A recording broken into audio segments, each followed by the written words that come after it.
우리가 신앙생활을 하기 시작하면서부터 천국에 이르러서까지 가장 많이 듣는 이름, 그리고 가장 많이 불러야 할 이름이 뭘까요?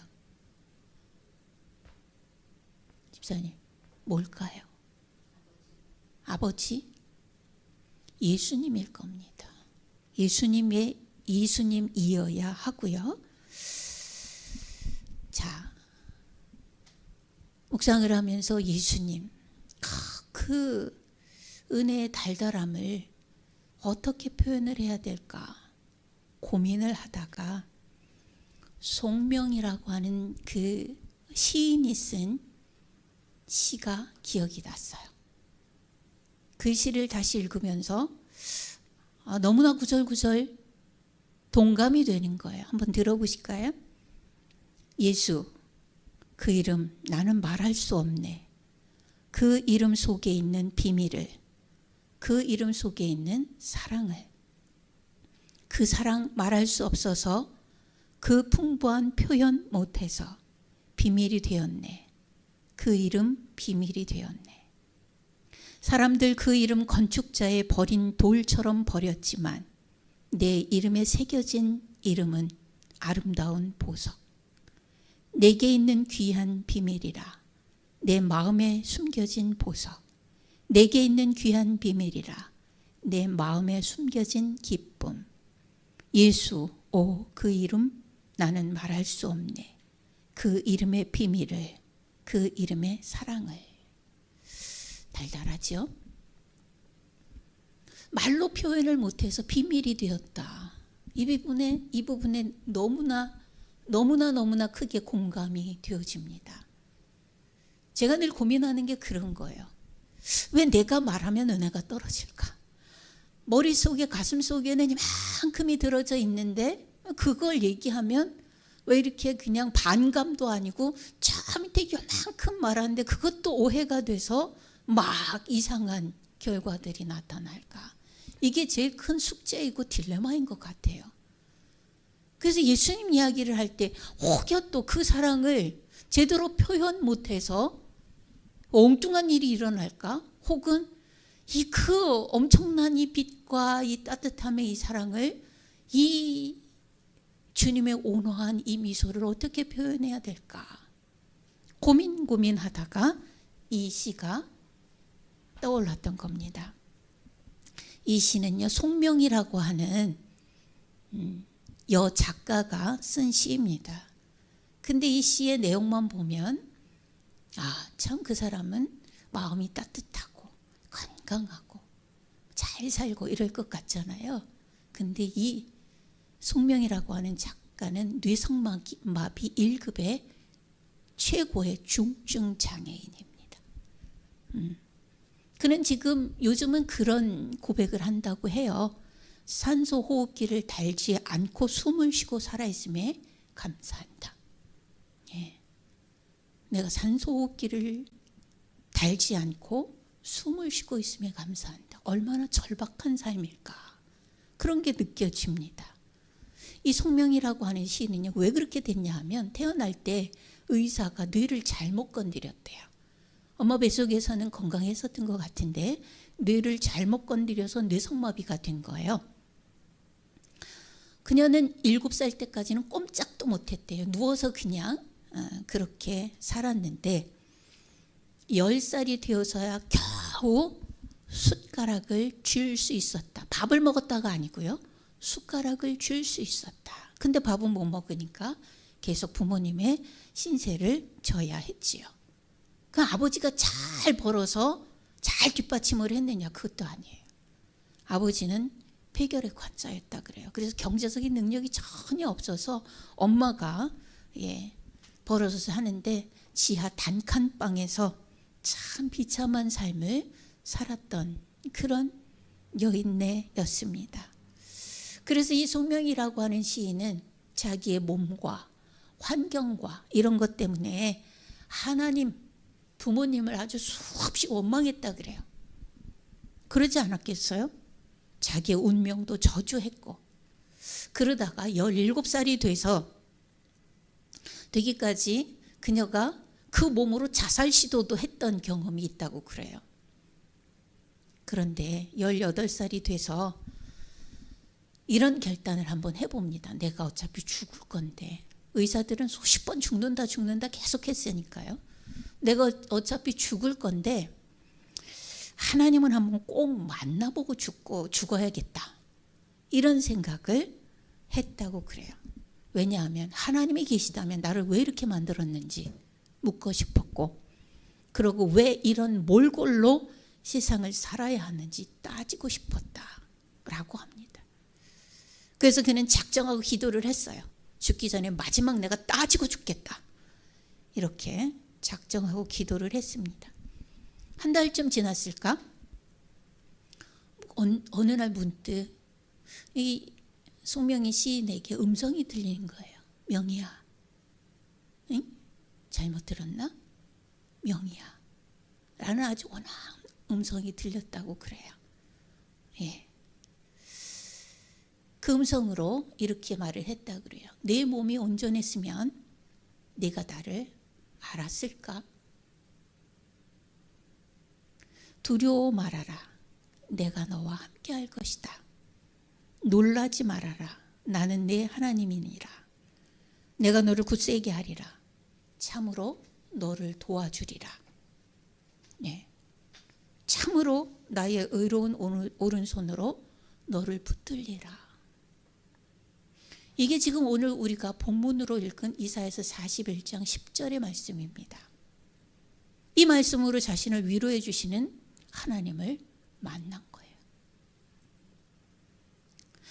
비로소 그 음성으로 인하여 송명희 시인은 자기를 향한 하나님의 사랑을 알게 됐고 깨닫게 되었습니다. 그 사랑에 감사하고 감격했어요. 그 후에 이 여인네는 주님이 주시는 그 영감으로, 주님의 영감을 받아서 수많은 시를 쓰게 되었습니다.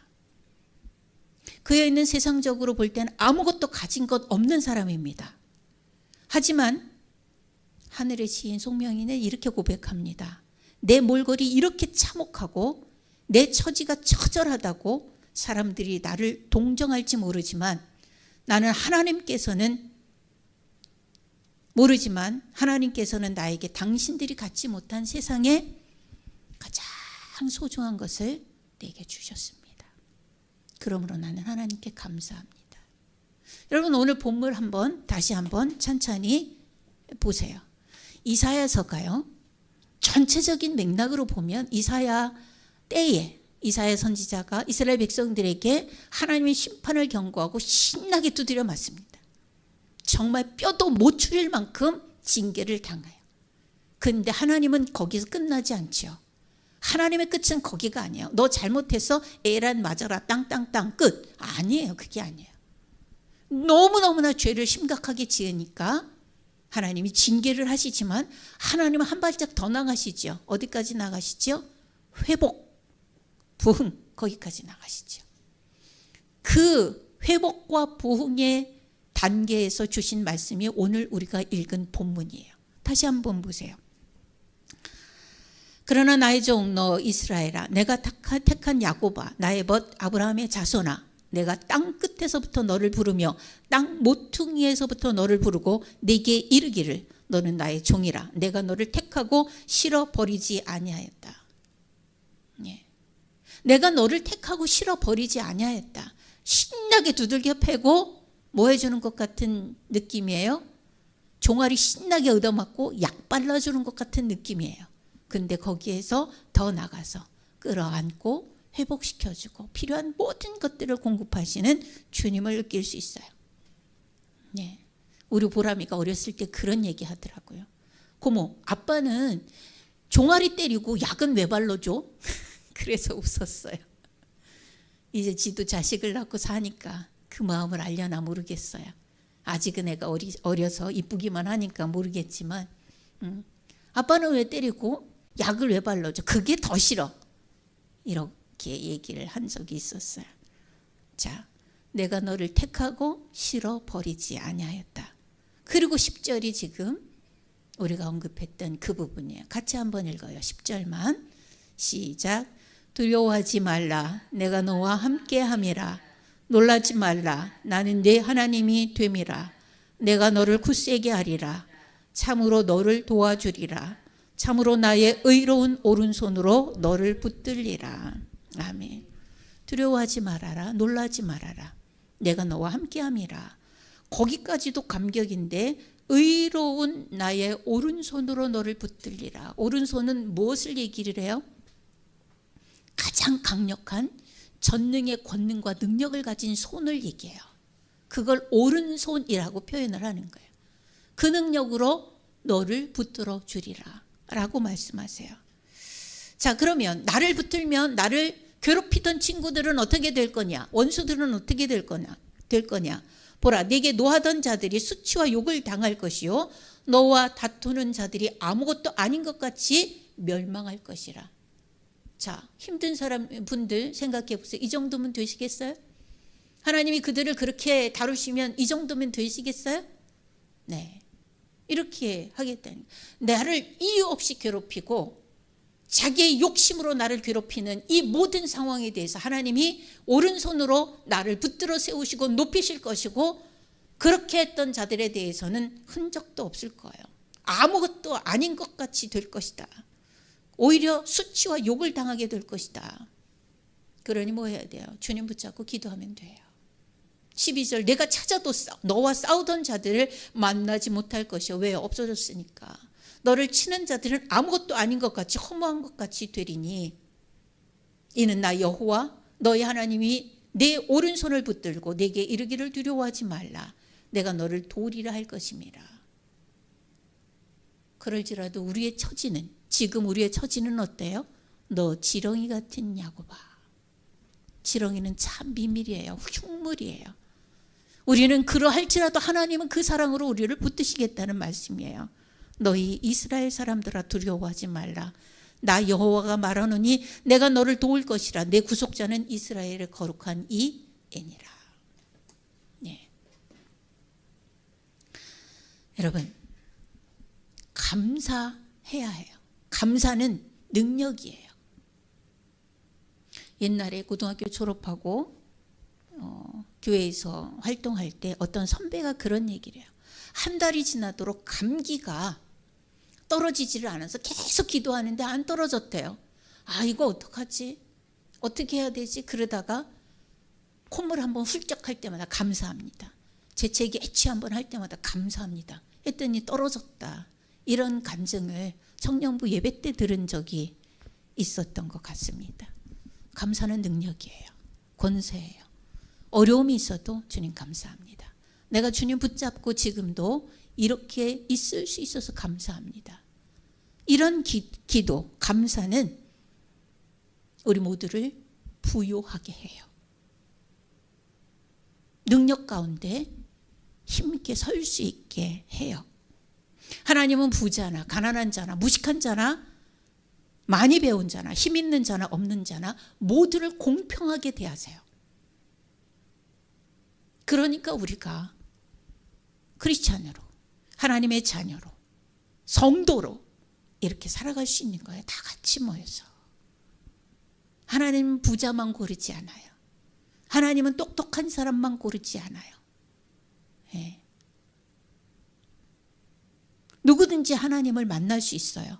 그리고 하나님을 만나면 감사하는 사람이 될 수 있어요. 하나님을 만나고 감사하지 않을 수는 없을 거예요. 막. 이 지금 우리가 앞에서 언급했던 찬양 시인 송명희도 한 번 시를 쓰려면 연필을, 볼펜을, 펜을 이렇게 잡으려면 손이 다 비틀려요. 저는 그분을 직접 봤어요. 가까이서 얘기는 하지 못했지만 뭐 세미나에 갔다가 그분이 간증하러 오셔서 휠체어를 타고 가는 거 봤어요. 몸을 가누지 못하기 때문에 휠체어에 묶여서 다녀요. 근데 펜을 쥐어야 시를 쓸 거 아니에요. 펜을 쥐려면 이 방을 한 바퀴 굴러야 이걸 겨우 쥐고 이렇게 줄 수 있다고 해요. 손도 다 돌아가 있더라고요. 이렇게. 예. 그리고 시 한 편이 나오려면 며칠 동안을 그 방을 몇 바퀴를 굴러야 되겠어요. 이거를 쓰는데.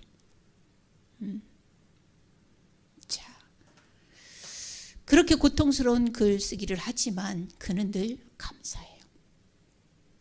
그리고 영감이 묻어나는 아름다운 시들을 써서 새 속에 찌든 우리들에게 감동을 전해줍니다. 그녀는 이렇게 고백을 해요. 전에 나는 왜 날 이렇게 만들었냐고 하나님께 원망했던 사람이다. 그런데 그분이 왜 나를 이렇게 만드셨는지를 깨닫고 나서부터 감사를 하게 되었다. 인생이 얼마나 장수하는가, 얼마나 가지고 누리는가에 참된 가치가 있지 않고 어떻게 사느냐에 달린 이상 나의 장애가 결코 감사하지 못할 조건이 아님을 알았다. 이렇게 얘기를 합니다. 그래서 그는 아픈 것에도 감사합니다. 아파서 돈에 대한 욕심이 더 없어져서 주변을 더 돌아보게 하시니 감사합니다. 병이 길고 깊으면 살고 싶은 생각보다는 죽음이 두렵지 않아 감사합니다. 삶에 애착이 없어서 비굴하지 않아 감사합니다. 마음이 세상에 없으니 세상보다 천국을 보고 땅에 연연하기보다 하늘을 볼 수 있어서 감사합니다. 하나님만 의지하고 있습니다. 나면서부터 의사들이 죽는다고 하는 말을 수십 번 들어서 별로 생각 안 하고 있습니다. 내가 병원을 믿고 살았으면 벌써 세상에 없었을 것입니다. 살면 기회고 죽으면 천국이라 감사합니다. 자, 지금 찬양을 두 개를 한번 들어볼 건데요.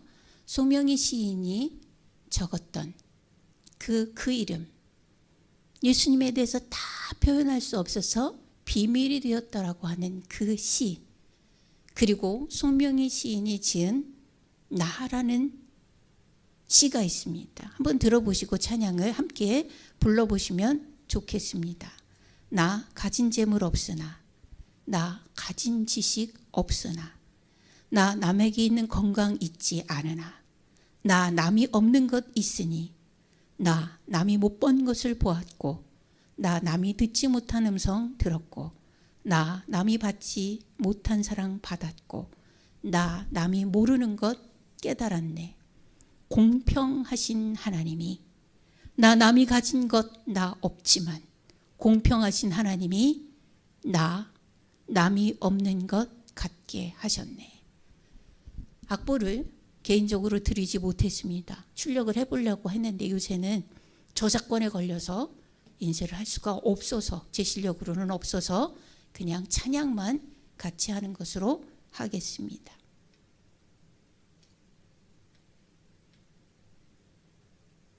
제가 글씨가 안 보여서요.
예수님 그 이름으로 어디까지 해보셨는지 묻고 싶어요. 무엇까지 경험을 해보셨는지. 저는 지금 설교를 하면서 송명희 시인을 얘기를 했지만 주인공은 송명희 시인이 아니에요. 그가 말한 예수님이에요. 그가 만난 예수님이에요. 그는 예수님 그렇게 진하게 만나고 이렇게 정말 귀한 표현으로 예수님을 잘 표현해 놓았지만 전 그 마음을 알겠어요.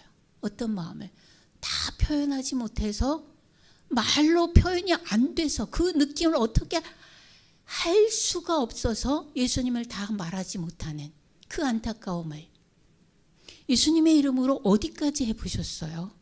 어떤 응답까지 받아보셨어요?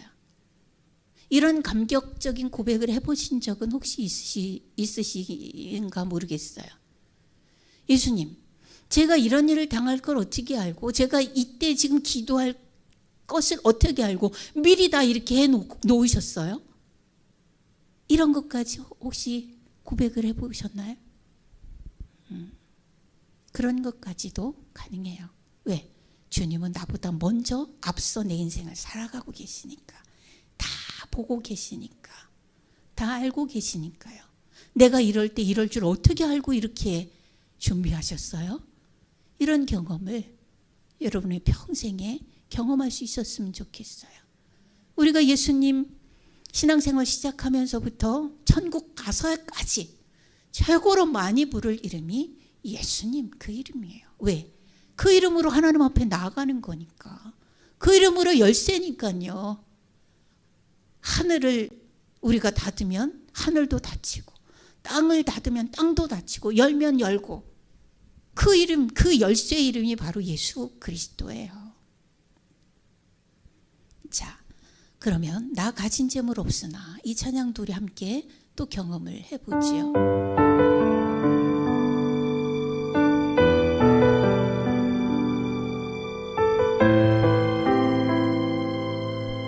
이 여인이 진짜 공평하다고 느꼈을까요? 나 가진 재물 없으나 나 남이 가진 지식 없으나 나 남에게 있는 건강 있지 않으나 나 남이 없는 것 있으니 나 가진 재물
공평하신 하나님이 나 남이 가진 것 나 없지만 모든 사람들이 가졌다고 해서 꼭 나도 가질 필요는 없어요. 그리고 가질 수도 없을 수도 있어요.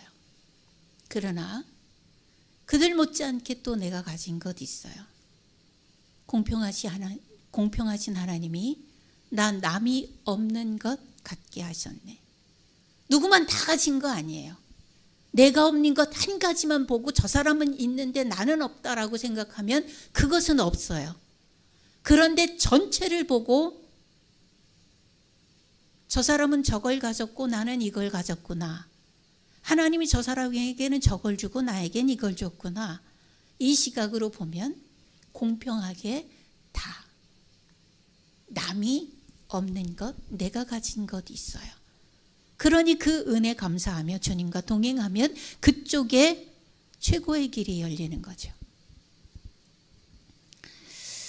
예수님은 어쨌든지 하나님의 사랑을 전달하는 소스예요. 전도차예요. 통로예요. 요한복음 3장 16절에 하나님은 우리에게 분명히 얘기를 하셨어요. 하나님이 세상을 이처럼 사랑한다. 그래서 독생자를 주셨다.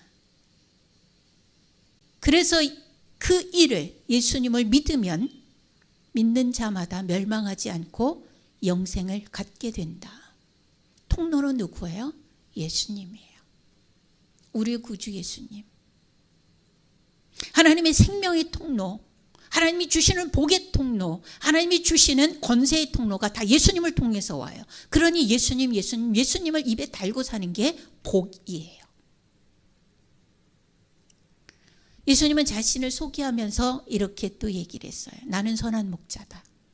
그래서 나는 선한 목자이기 때문에 내 양들을 위해서 목숨을 버릴 수 있다. 버리셨어요? 안 버리셨어요? 버렸어요. 그분이 선한 목자 맞아요. 그러면서 또 말씀하십니다. 나는 선한 목자다. 그래서 나는 내 양을 진짜 잘 안다. 진짜 잘 안다. 아버지께서 나를 아시고 내가 아버지를 아는 것 같이 나는 내 양을 안다 라고 얘기하세요. 그래서 모든 필요와 모든 연약함과 모든 죄됨과 모든 달란트를 어떤 것들을 가졌는지에 대해서 예수님 너무 잘 알아요. 세상에 상담하는 사람들은 내담자들을 이상한 길로 끌고 갈 수 있어요. 제가 지난주에 겪었던 기가 막힌 일을 한번 얘기해 볼까요? 정신병원에 3개월, 6개월을 입원했던 아이가 우리한테 있었어요. 그죠? 있었습니다. 그 아이는 할머니가 키우는데 할머니하고 진짜 박이 터지게 싸워요. 근데 얘는 스트레스를 받으면 우울과 ADHD가 같이 있기 때문에 얘는 어려서부터 부모님에게 버림을 받았기 때문에 애정결핍이 아주 심한 갈피를 못 잡는 거예요. 할머니랑 진짜 많이 싸워요. 그런데 얘가 싸우니까 그리고 학교에 가서 위클래스에 가서 상담을 했어요. 학교로 돌아오고 싶다고. 여기는 애들이 많지 않은데 남학생이 없다는 얘기예요. 애들이 많지 않아서 학교로 가고 싶다고 계속 학교를 두들기니까 학교에서는 얘가 있으면 안 되기 때문에 내보낸 거거든요. 난감해해요. 근데 그 얘기를 들으면서 학교에 있는 상담 선생님이 뭐라고 했는 줄 아세요? 상담을. 너 그러면 할머니랑 그렇게 싸우면 너 감정적으로 기복이 생기면 너 어려울 수 있으니까 차라리 쉼터로 가라 이런 거예요. 손에 있는 단기 쉼터로 갔어요. 가자마자 얘는 장기 결석에 들어갔어요. 계속 안 와요. 그래서 할머니한테 할머니 이거 장기 결석으로 가면 어려우니까 다시 학교 오기 어려우니까 한번 데리고 와주세요. 이걸 고리를 끊읍시다 라고 제가 말씀을 드렸어요. 그래서 할머니가 데리고 왔어요. 왔는데 며칠 만에요. 애가 완전히 망가졌어요. 머리는 노랑머리가 됐고요. 태도는 반항적인 태도가 됐고요. 누구도 통제할 수 없는 그런 심각한 아이가 돼서 왔어요. 그리고 아침에 10시에 와서 한 50분 앉아있더니 배 아파서 가겠대요. 그래서 안 되지, 금방 왔는데 왜? 그랬더니 쉼터 선생님이 조퇴해도 된다 그랬대요. 이 사람들이 지금 무슨 짓을 하고 있는지 자기들은 아나? 싶은 생각이 드는 거예요. 그걸 상담이라고 하고 앉아있어요. 아니, 쉼터에 있던 아이들도 그 집이 아이에게 위해한 환경이 아니면 집으로 돌려보내야 되는 게 원칙 아닌가요? 제가 잘못 알고 있나요? 애가 공부를 하기 어려워하고 무슨 여기서 공부를 머리가 박이 터지게 하는 것도 아니잖아요. 그런데 힘들어하면 조금 참아봐. 아이들이 정상적인 그런 삶을 회복할 수 있도록 어른들이 다 도와야 되는 거잖아요. 근데 그거 안 해도 돼 쪽으로 가는 거예요, 다. 이 아이를 손 못 대겠더라고. 이런 식이면 학교에서도 그렇게 상담을 하고 쉼터로 가라, 쉼터에서는 또 그냥 와라, 이런 식으로 상담을 하면 나는 이 아이에게 할 수 있는 것이 없었어요. 그래서 학교에서 못 받는다고 하는데도 불구하고 보냈어요. 예. 여기서는 말을 안 듣는데요. 아무것도 안 하는데요. 와서 1시간 자고 그냥 가버려요. 얘기도 안 하고. 우리 사람들은 상담이라고 하는 것을 그 꼴로 해요. 그럴 수 있어요. 자기 상황에 따라서 그 꼴로 할 수 있어요. 그런데 하나님은 아니라는 얘기예요. 하나님은 네가 인생을 어떻게 가고 있는지, 어떻게 가야 되는지 정말 주님이 나보다도 내 인생을 더 잘 알아요. 예수님은 우리 안에 오시면 그 꼴로 상담하지 않아요. 폐륜이 되게 하지 않아요. 망가진 인생을 살게 하지 않아요. 예수님은 나의 장점을 크게 하실 거예요. 내가 할 수 있는 것을 조그만 부스러기 같은 것도 크게 아주 멋지게 사용하세요. 그리고 나의 연약함은 주님이 스스로 채우세요. 나의 죄는 주님이 피를 흘려 보혈로 덮으세요. 그래서 멀쩡한 인간을 만드세요. 이 예수님, 그 이름의 비밀을, 말할 수 없는 그 놀라운 이름의 그 비밀을 우리 생애 가운데 충분히 감당하시고, 지금까지도 그랬지만 이후로도 그 이름의 권능으로 우리는 세상을 살아갈 것임이, 예수님 손 꼭 붙잡고 사는 것처럼 사는 맑은 샘교회 모든 성도들 되시기를 주의 이름으로 축원합니다. 기도하겠습니다. 아버지 하나님, 예수님을 우리의 구주로 주셔서 감사합니다. 고맙습니다. 지금 이 시간 이후로 단 1분 1초도 예수님 없이 살아가는 시간을 갖지 않기를 원합니다. 예수님, 이왕에 지금 내 안에 들어와 구주와 주님으로 왕좌에 앉아 계시니 마음껏 내 인생 가운데 왕이 되어주시고 구주가 되어주시고 지금까지 살았던 허탄한 삶에서 벗어나게 하옵소서. 주님 붙잡고 다시 일어서 보려고 합니다. 주님 붙잡고 제대로 된 인생을 살아보겠습니다. 주님 기대하셔도 좋습니다. 해볼 테니 함께 걸어주시고 앞서 걸어 주옵소서. 예수님 이름으로 기도하옵나이다. 아멘.